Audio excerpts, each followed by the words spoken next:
در مسکو یک زن درو به تولدخانه در داخل ماشین تاکسی تولد کرده است و تاکسیران تاجیک طالب نبیف به این زن هنگام تولد فرزندش کمک رسانیده است. طالب نبیف به نشریه لین ترون نقل کرده است که شب 7 آگوست سال 2024 از نزد ایستگاه متروی سخودینسکایا فرمایش گرفت. در آنجا دو مسافر، یک مرد و همسر حاملش که باید به تولدخانه رقم 52 می رفتند، به ماشین او نشستند. شوهر در کرسی پیش نشست و همسرش در کرسی قفا. اما وقتی که تا تولدخانه مگی 700 متر دیگر مانده بود، معلوم شد که زن را درد تولد دامنگیر شده است. طالب نبیف از این زن پرسید که اولش خوب است؟ ها گفت است که مثل که تولد کرده ایستادم. بنا به نقل راننده، زن حامله در تن شیم جینز داشت و شوهرش به او کمک کرد تا شیمش رو بکشند.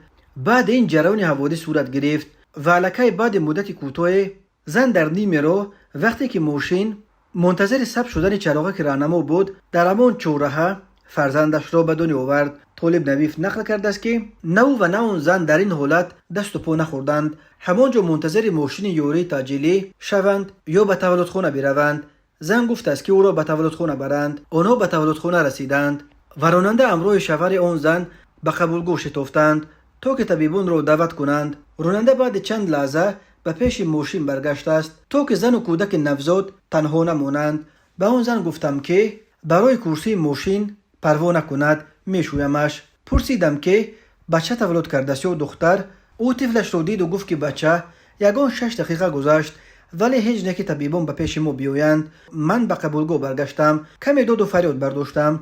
گفتم داخل ماشین تازه نیست، آنجا کودک نوزاد در دست مادرش است، اطراف آنها پر اینفکسیا میتواند باشد. سپس طبیبان بیرون آمدند و ناف کودک را در همان جا در داخل ماشین من بریدند. راننده تاکسی همچنین نقل کرد که این همه حادثه شوهر آن زن را به حالت شوک انداخته بود.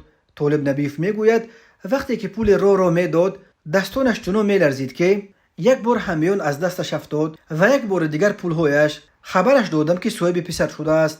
معلوم شد که او هنوز خبر نداشته است از این. من مبارک بادش گفتم. طالب نبیف بعد این به خدمات شرکت یاندکس تاکسی درباره این حادثه خبر داد.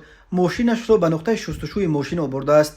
طالب نبیف میگوید این حادثه غیر عادی که به سر او آمد میتواند برای رانندگان دیگر همچون نمونه رفتار در چنین حالتها خدمت کند.